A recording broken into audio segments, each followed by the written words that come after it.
Le gouvernement camerounais a pris connaissance de la résolution du Parlement européen sur le Cameroun, adoptée le 18 avril 2019.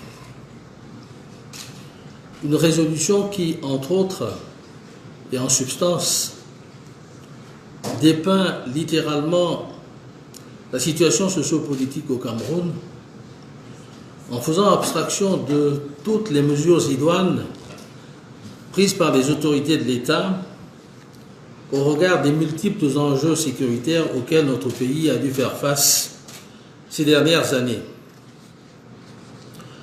Jette le discrédit sur l'élection présidentielle organisée au Cameroun le 7 octobre 2018.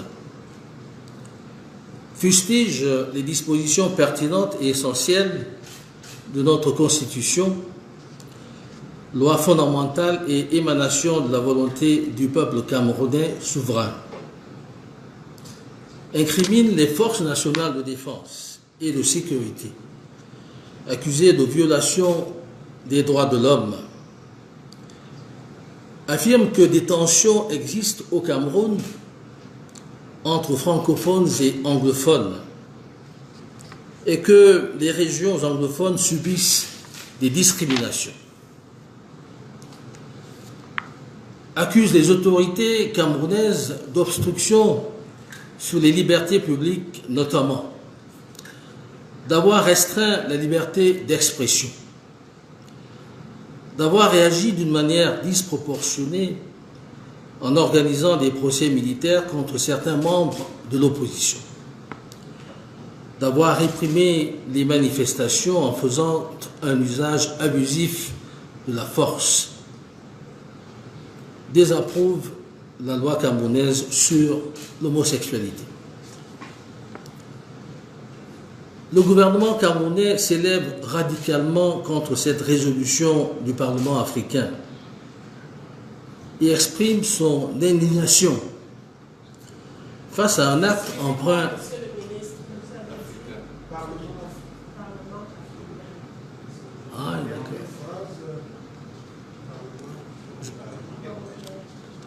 Bon, mais je peux recommencer alors.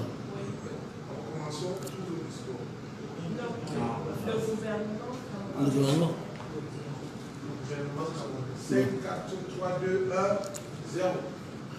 Le gouvernement camerounais s'élève radicalement contre cette résolution du Parlement européen et exprime son indignation face à un acte empreint de partialité qui s'apparente à une kyrielle de contre-vérités, d'affirmations gratuites, de récriminations infondées et d'injonctions assorties de chantage dirigées contre les autorités camerounaises et nos forces de défense et de sécurité.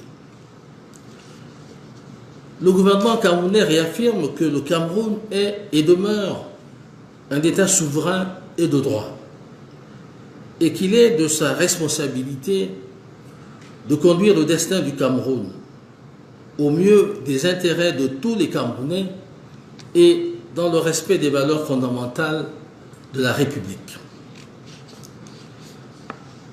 Il en découle que c'est au peuple camerounais et à lui seul qu'il incombe de se doter des institutions de son choix et des lois qui régissent la vie de la nation, tout comme c'est à lui qu'il appartient de désigner celle ou celui appelé à présider aux destinées de la nation camerounaise. C'est dire que le président de la République, le président Paul Biya, a été porté à la tête de l'État par le peuple camerounais, avec un score sans appel de plus de 71%, et que sa réélection ne souffre pas la moindre contestation. Par ailleurs, il est spécieux, voire inexact, d'affirmer que des tensions existent entre francophones et anglophones, que les régions anglophones subissent des discriminations, ou qu'il existe une option, sinon une politique délibérée, visant à consacrer le primat de la composante francophone ou d'un ordre culturel et juridique francophone. Le français et l'anglais, faut-il le rappeler, sont nos deux langues officielles d'égale valeur. De surcroît, francophones et anglophones vivent en bonne intelligence sur toute l'étendue du territoire national. Et le président de la République, son Excellence Paul Biya, n'a de cesse d'œuvrer à la consolidation de l'unité et de l'intégration nationale, en stigmatisant les replis identitaires, les tendances tribalistes, ethnicistes ou régionalistes, en veillant à ce que les composantes de la nation camerounaise participent à divers degrés à la gestion des affaires publiques. Qui plus est, les revendications corporatistes exprimées il y a quelque temps par certains syndicats du secteur de l'éducation nationale et par un groupe d'avocats originaires des régions du Nord-Ouest et du Sud-Ouest ont trouvé des réponses appropriées. Toujours dans le sens de la consolidation de l'unité nationale et du vivre ensemble, le chef de l'État a mis en place des instances et des structures de participation inclusive à la vie nationale, au premier rang desquelles, aujourd'hui, la Commission nationale de promotion du bilinguisme et du multiculturalisme, désormais à pied d'œuvre. D'autres mesures, et pas des moindres, ont été prises par le chef de l'État pour créer un climat d'apaisement et favoriser le retour au calme, tels que les 2 vagues d'arrêt des poursuites ordonnées en faveur de 55 puis de 289 personnes en proie à des procédures judiciaires engagées contre elles pour des actes hautement répréhensibles commis dans le cadre de la crise dans les régions du Nord-Ouest et du Sud-Ouest.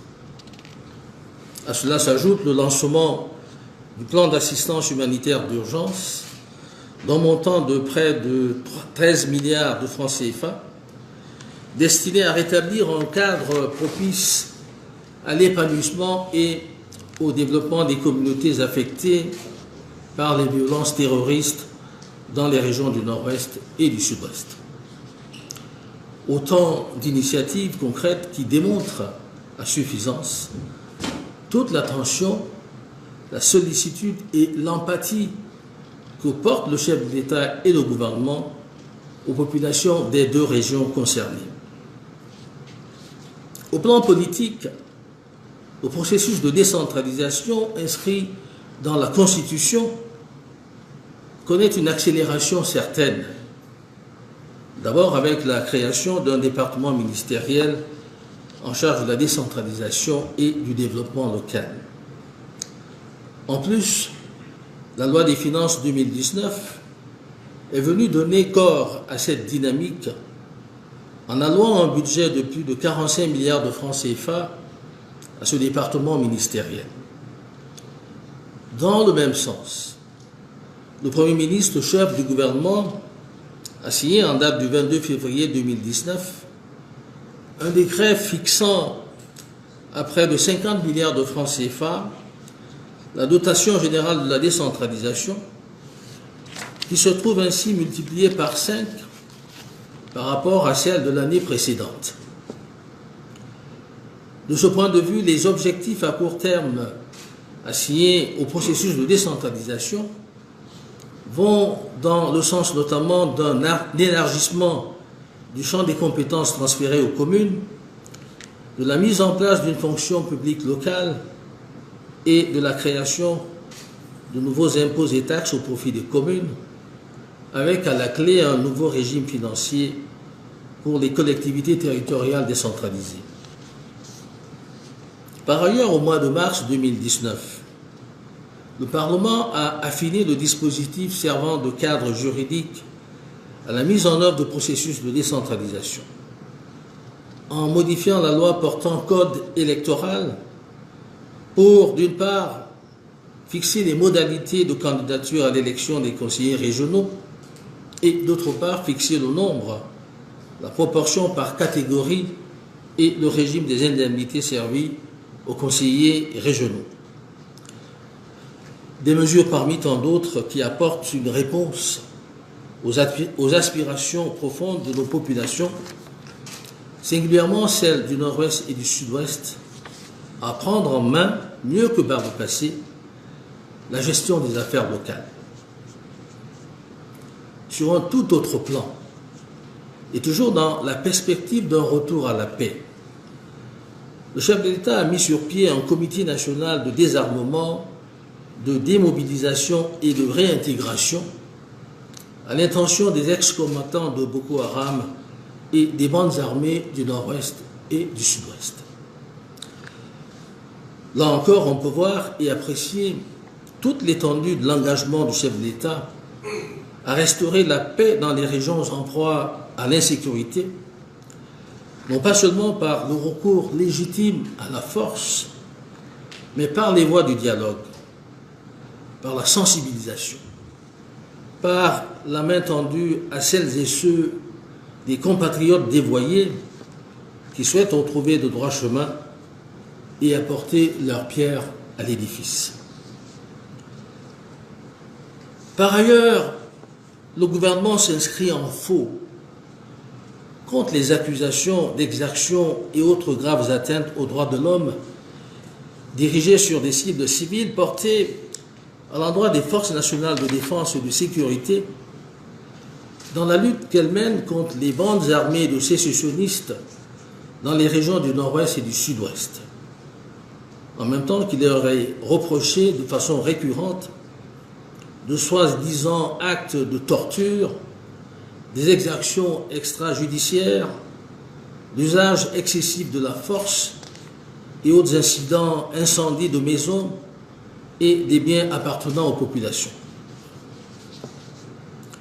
Comme nous l'avons indiqué en d'autres circonstances, toutes ces affirmations ne correspondent nullement à la réalité et à la véracité des faits sur le terrain. Nos forces républicaines, dont la vocation est placée sous le signe de l'honneur et de la fidélité, ne sauraient à la fois venir à la rescousse des populations et en être des bourreaux cyniques. Il est du reste curieux que, s'agissant du Cameroun, l'usage par les forces de maintien de l'ordre de gaz lacrymogène et de balles en caoutchouc, matériel non létaux par excellence, conforme à la réglementation, soit assimilé à un usage disproportionné de la force. Pareille qualification n'est pourtant pas observée dans bien d'autres pays, y compris en Europe, lorsque ces pays sont confrontés à des troubles à l'ordre public. Pour autant, si les armes non létales ne sont pas faites pour tuer, elles ont vocation à dissuader, ce qui, bien évidemment, peut quelquefois causer des désagréments. Le gouvernement dénonce donc une fois encore cet acharnement contre le Cameroun, qui traduit comme une volonté de fragiliser nos institutions et de saper le moral de nos forces de défense et de sécurité dans leur mission de restauration de l'ordre, de préservation de l'intégrité territoriale et de protection des biens et des personnes vivant à l'intérieur de nos frontières. Et ce, au moment où la situation dans les régions du Nord-Ouest et du Sud-Ouest est en phase de reprise en main progressive. Au demeurant, c'est à l'État qu'incombe la responsabilité de garantir le bon ordre au sein de la République, de préserver l'intégrité territoriale et d'assurer la protection des personnes et des biens. Cette mission, l'État doit l'assurer sans faillir et sans faiblir, car il s'agit d'une prérogative régalienne. Aussi, il faut le redire, contrairement aux allégations plusieurs fois répandues, les forces camerounaises de défense ou de sécurité accomplissent leur mission avec professionnalisme et discernement, avec bravoure, dévouement et un sens aigu de responsabilité. Ce faisant, qu'il s'agisse des foyers de crise à l'extrême nord ou à la frontière est, le Cameroun a consenti à accueillir des centaines de milliers de réfugiés en provenance de pays frères et à les installer sur le territoire camerounais des années durant, leur permettant ainsi d'échapper aux affres des violences que leur imposaient différents conflits internes. En raison de toutes ces marques d'hospitalité, de générosité et de tous ces sacrifices, le gouvernement camerounais se serait attendu beaucoup moins aux récriminations du Parlement européen qu'à sa reconnaissance, sa solidarité et son soutien.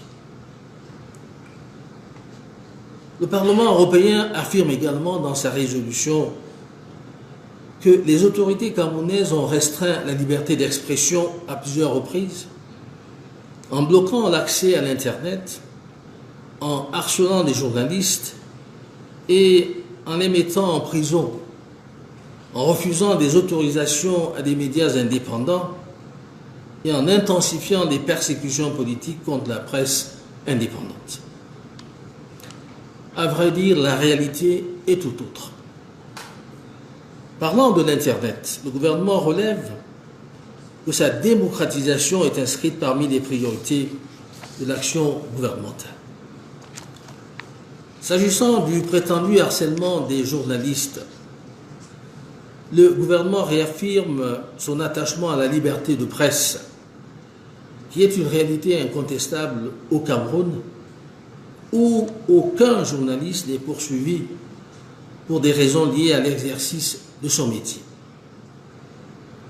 Dans le même ordre d'idées, répondant aux allégations selon lesquelles les autorités camerounaises s'opposent de manière systématique à la liberté de manifester publiquement, le gouvernement tient à préciser que le régime des manifestations publiques est fixé par la loi et toute personne ou groupe de personnes désireux d'organiser une manifestation publique doivent en faire une déclaration préalable. Il peut arriver, comme dans tous les pays, que pour des raisons tenant à des risques d'atteinte à l'ordre public, une manifestation ne soit pas autorisée. Dans ce cas, il va de soi que les organisateurs de la dite manifestation doivent s'abstenir d'aller à l'encontre de l'interdiction. Ce sont là également les exigences et les contraintes de l'état de droit que nous construisons et que nous consolidons au fil des ans. Le Parlement européen nous fait également grief de violences à caractère sexiste et particulièrement à l'égard des homosexuels. Le gouvernement camerounais dénie ces accusations, en même temps qu'il tient à relever que les pratiques concernées demeurent illégales au Cameroun et que, de surcroît, les comportements de cette nature ne correspondent pas aux traditions, aux valeurs et aux convictions du peuple camerounais. S'agissant du dernier point portant sur les nécessaires clarifications aux allégations relatives à la détention des membres et sympathisants d'un parti politique, en l'occurrence le MRC, et son leader Maurice Kamto, le gouvernement rappelle que c'est en date du 26 janvier 2019 que ces personnes ont investi par groupuscules des artères des villes de Yaoundé, Douala, Bafoussam, Bafan, Banganté et Tchan pour y effectuer des marches en violation de l'interdiction de manifestation publique qui leur avait pourtant été formellement notifiée par les autorités administratives compétentes. Dans le même temps, c'est-à-dire au cours de cette journée du 26 janvier 2019, des manifestants se réclamant du MRC envahissaient et mettaient à sac des ambassades du Cameroun à l'étranger, notamment à Paris et à Berlin. C'est sur ces entrefaites que 151 personnes ont été interpellées dans les heures et jours ayant suivi ces faits pour être conduites dans des unités de sécurité à Douala puis à Yaoundé. Ces personnes ont ensuite été placées en garde à vue selon le régime des charges alors retenues contre elles. Présentées devant le magistrat instructeur, les 151 personnes interpellées ont été inculpées pour les faits d'insurrection, hostilité contre la patrie, rébellion, attroupement, dégradation des biens publics, manifestation publique interdite et outrage au président de la République. Ces faits sont prévus et réprimés par le Code pénal camerounais. Devrais-je donc le redire, les chefs d'accusation ayant motivé l'arrestation de M. Maurice Kamto et ses partisans, ainsi que leur mise en détention provisoire, sont clairs et conformes aux lois et règlements du Cameroun, ainsi qu'aux conventions internationales auxquelles notre pays a librement souscrit. On ne saurait par conséquent qualifier d'arbitraire l'arrestation ou la mise en détention de ces justiciables de droit commun. Par ailleurs, au terme de leur inculpation, 126 des 151 personnes interpellées ont été placées en détention provisoire et 25 autres mises en liberté sous caution pour être poursuivies libres.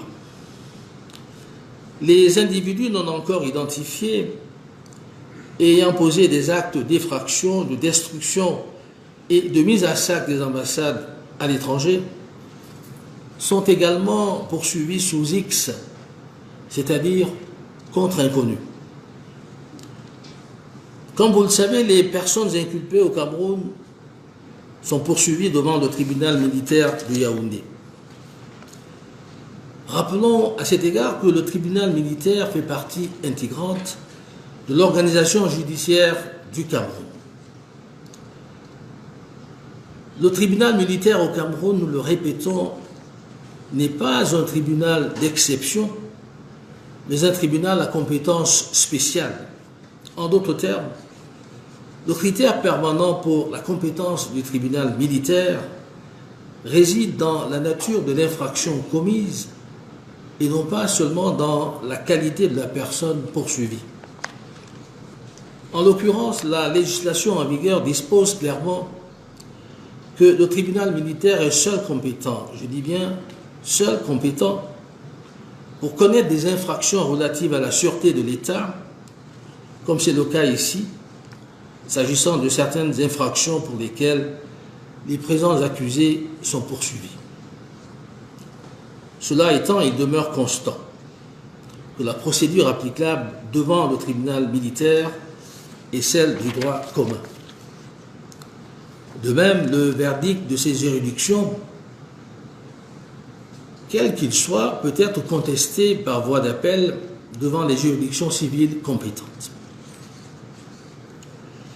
Voilà, mesdames, messieurs, pour l'essentiel, les clarifications qu'appelle la toute récente résolution du Parlement européen sur le Cameroun.